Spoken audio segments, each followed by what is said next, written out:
Oh, hello again everyone, welcome back, thanks for visiting once again. Carrying on with the Challenger 2 TES, it's a theatre something or another, ES, I can't remember what the other two letters stand for, but it's not target engagement system as I thought, although that was a three-letter abbreviation that I found in some semi-official looking document or another. But I'm assured by somebody in the comments, who I have no reason at all to doubt, that it's theatre something or another, and refers to things like reactive armour and so on, which were put on this tank for a purpose. As you well remember, we had a bit of a disaster with the photo etch last time around, leading to me not being able to complete the tasks that I had allotted for the particular video.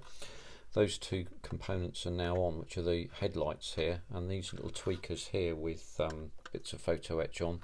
I have reasoned by process of deduction that they sit slightly away from, if you can show you that properly, they sit slightly away from the surface here, and they actually secure just in here, in that little one section there, and that's all they do. It's really quite straightforward at the end of it, which was more so than I thought. So done some seam filling along these sides here and the undersides, and some removal of ejector pin markings and so on and so forth, and that's pretty much ready there now. Had to have some extra components put on it.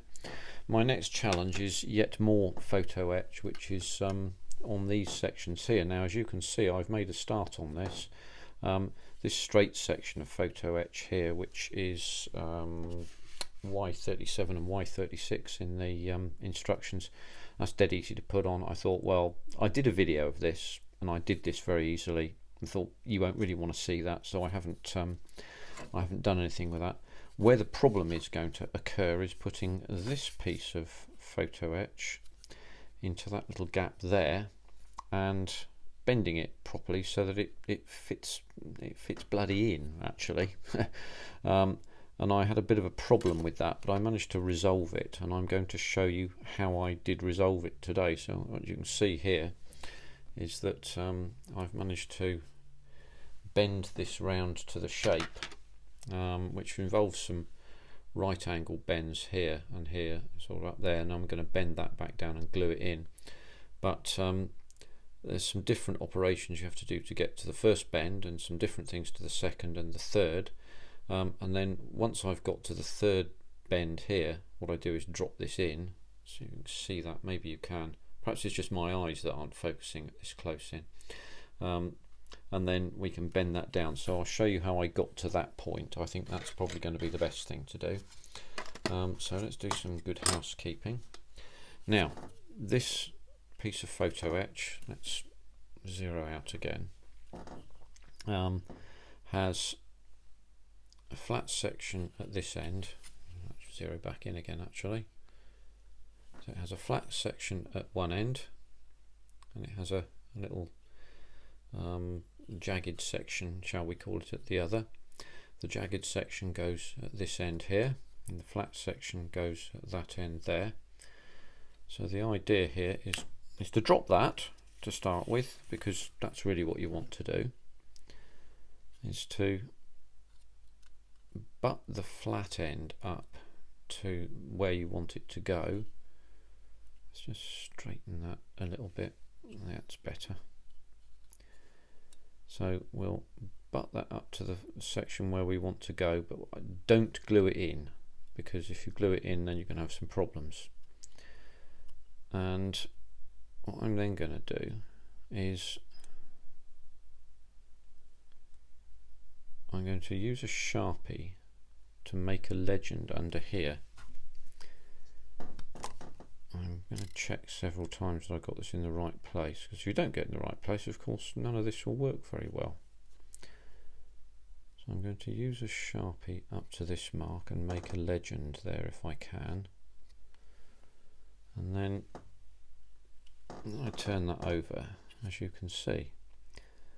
That then butts up. So I need to make a bend that's approximately this side of that black mark. And yeah, that's shut. So that bend will need to go downwards that way, so I can get my famous metal bending bit of kit and then just butt that up there. Yeah, that looks alright. Oh. And you do have to watch out for this little protector here, because it catches on the end of that, just like that, do you see? So then I can bend that up like that, bring it slightly over the vertical, and hopefully what I can then see is that that then fits into that corner there. So it's not quite 90 degrees there. So tally ho for the first bit. Now the second bit, what we need to do is to measure the gap down from the top here to the bottom there, which I've already done, and I think that's 15.62. So what we'll do is we'll measure out 15.62 here.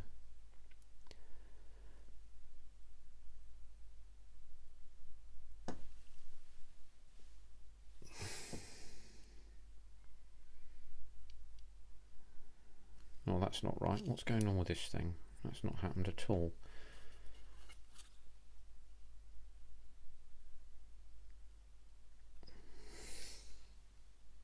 Well, that didn't work, did it?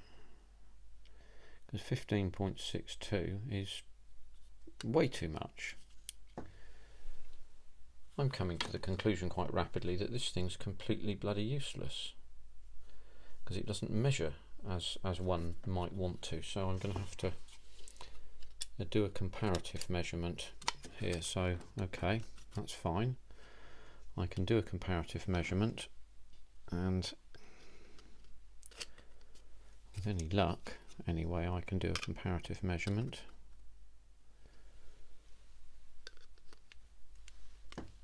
And I'm going to try and insert this into here without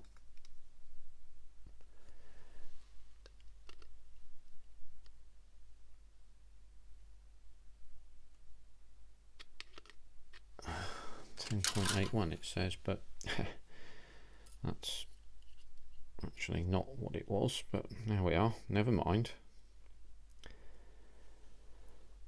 And then what I can do is I can, now how did I do this?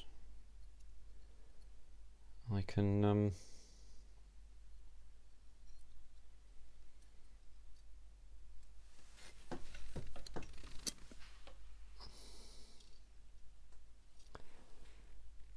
it needs to go, actually it needs to go that way, doesn't it? So I can do that like this.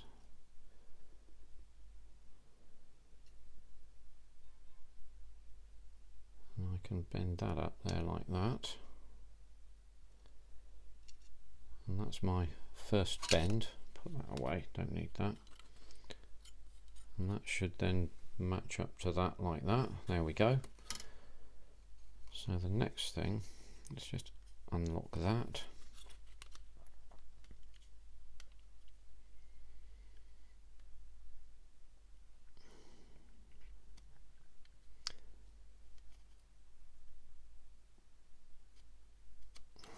That's that way, so I'll lock that up so that I don't make a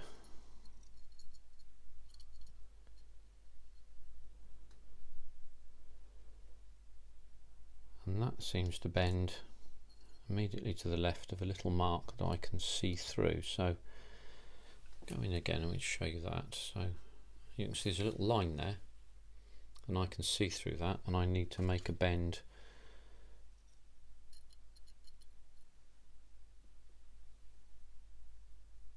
immediately to the right of my little spline there. So what we can do then is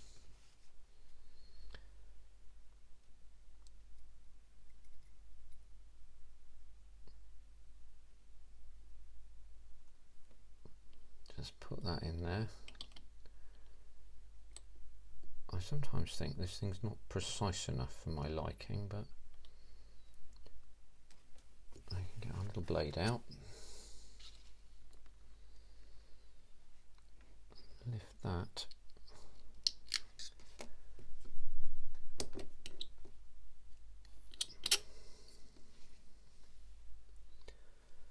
now we have this peculiar shape here. I didn't show you that bend that I was doing there because I was zeroed in. Sorry about that, everybody. So now, with any luck, this will sit into this little spot here. Now that's just slightly too wide. I'm going to have to bend further back.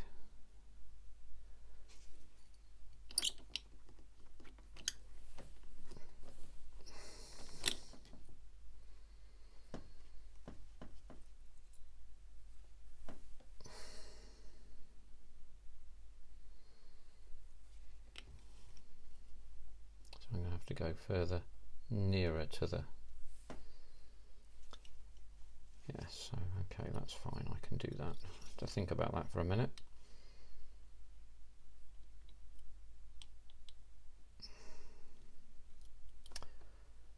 Damn it, there we go.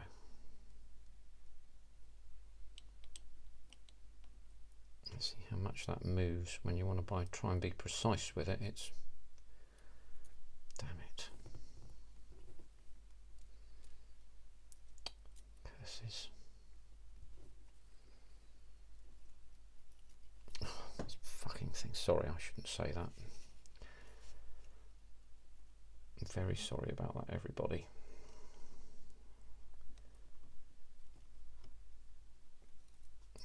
I'll probably get a strike from YouTube for that because I said a nasty word there.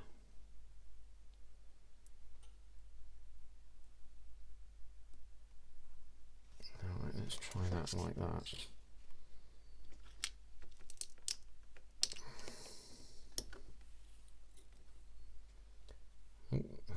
Overbent that.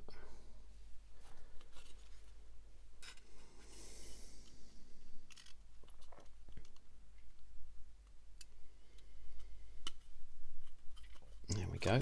Now what we can then do is bond that in and then leave it to dry, and then we can go back to that one and deal with that.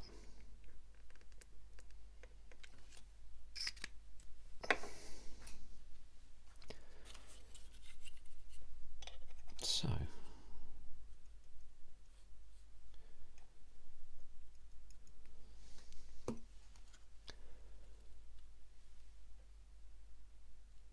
drop that on there quickly and try and get that placed as accurately as I can't. No, dear. Yeah, okay, so that's not quite in the right place. It's quite warm this afternoon, it would appear, and yeah, that's not in the correct place, so I'm going to have to debond that. I'm not going to do that on camera, but suffice to say that what I had intended to do was to make it look like that. And then the last thing that we can do here, and you can do this freehand, is just bend that over and back that way. I'll drop a little bit of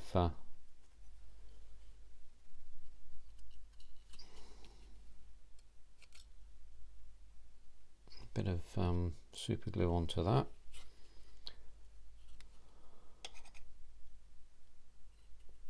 Bit of super glue onto that and push it down, and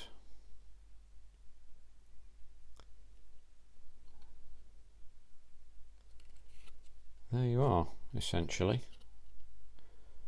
I'll bond the rest of that in a bit later on, but that I'm going to have to debond to take it out and start again, so that will take a little while, so I'm going to leave that for a minute.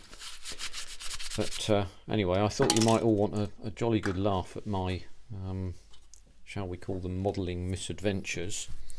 Let's get on, shall we? We've got some other new bits to bond in here, and this is just plastic. It's all simple. So this is the explosive reactive armour that sits onto the side of the skirts, and it sits in after that fashion. And what we'll do is we'll tack them in with a little bit of glue. There's probably going to be some seam work to do, I would think, but I'll put that away in a minute.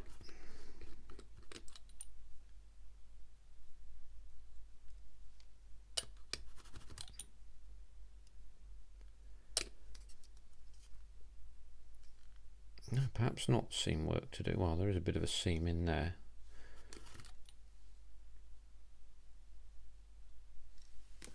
I'll do that one as well.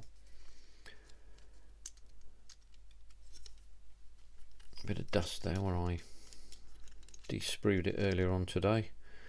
Again, I don't do a lot of de-spruing stuff on video because I kind of think you've seen all that stuff before, and I'm sure you've been shown that a million times by people, and there's some very good beginners videos out there from various folks. Yeah, that will need a seam in there. You can probably see that there.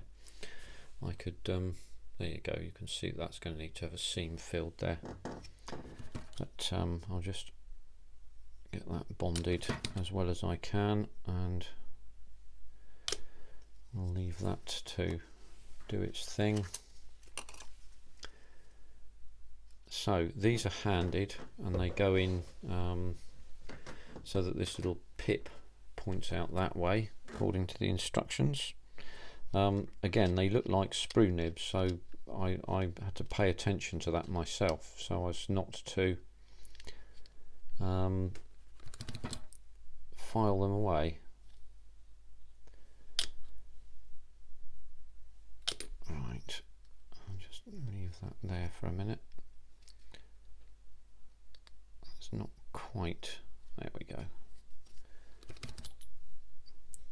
It's not supposed to be a door, is it? Comedy of errors again.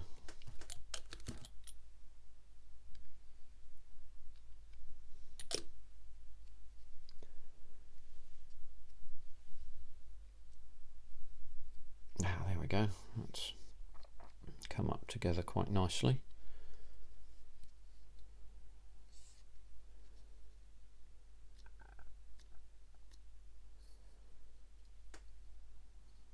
Yes, that's bonded in quite well.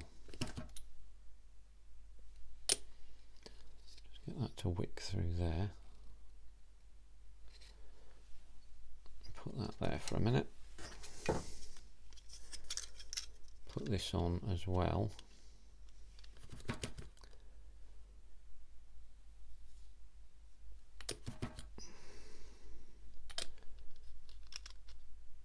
And just let that tack in there.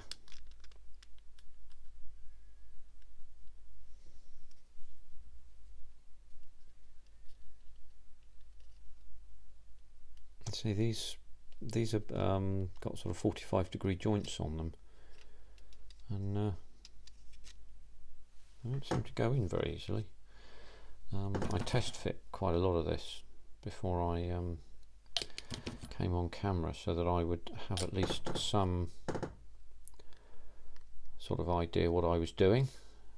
I know it doesn't look like it a lot of the time, and you'd probably be right actually quite a lot of the time, particularly with relation to photo etch.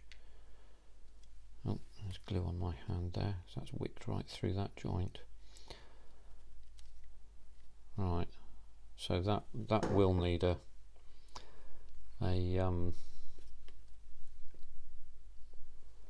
a fill-in, because it's not, that's not fit particularly well at all, I have to say. It's quite uncommon for these Ryefield models, I will be honest. Most of the time they go together like a charm, very, very easily indeed. So I'm just going to go over the page here, because we're at step. Let's do some good housekeeping to start with, shall we? Get that put away.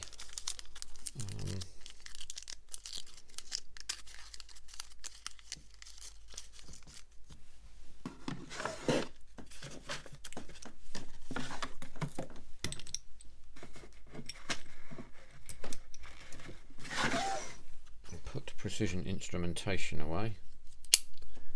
Put that over there for now, don't need that. Put that away over there, don't need that. Might need that in a little bit. So we're just doing step 16, made 2 of those, letting them dry. Step 17 is to then put the skirt onto the tank, and then put the ERA on it with some other components, and the bar armour, and this thing that we make here out of F37 and 38, F35 and 34, and F34 and 35. Now I've made them already, but suffice to say that these F34s and 35s, you need 2 34s and a 35 and 2 35s and a 34, otherwise you end up with these not looking the way that they ought to. And the wider pip here, let's just show you this because these are handed. The wider pip, or the wider fillet here, should be at the bottom away from this section here. So in all cases that should be the case.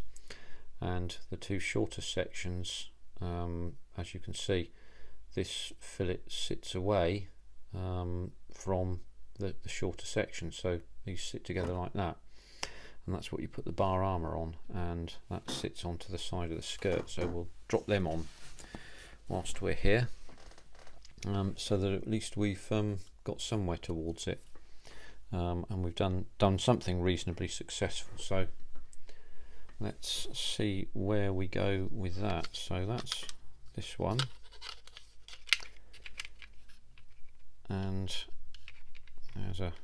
we've drilled holes for these already, and as you can see that just slots straight on there.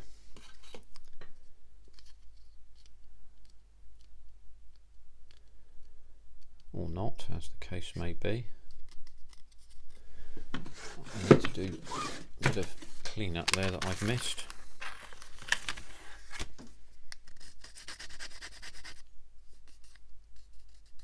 That's better.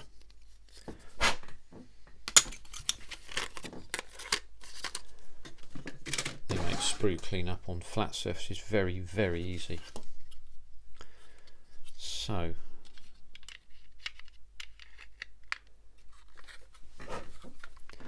they sit in like that. What I'm going to do is I shall tack that in there and there.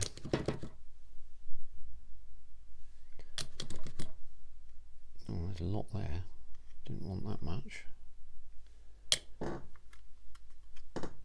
And then I can move around the other side of these as I choose. Yes.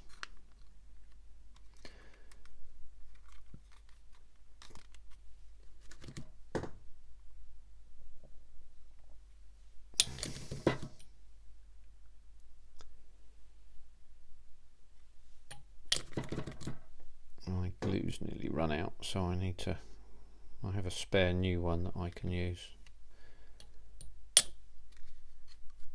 at some stage. So that goes on there like that. And then the next bit to go on is that section there, and there are holes specifically for that. So that sits on there like that. So again, what I'll do is I'll use the holes, and these are the 1.1mm holes we drilled off camera. As I said, I drilled them because I don't think you need to see that, or you might not want to see that. It's dull otherwise. So do that there and that there. Got seepage. Luckily it's not on a surface that for which it makes, oh no, hang on, I'll just have to let that dry. Now I have to buff that surface out. I'll go to the bottom side of this and glue that in there.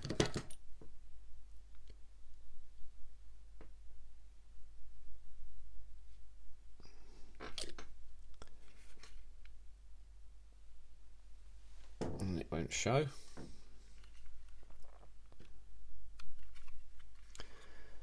And that's one skirt pretty much done there. And I presume sit on like that. There we go, look, so you can see that the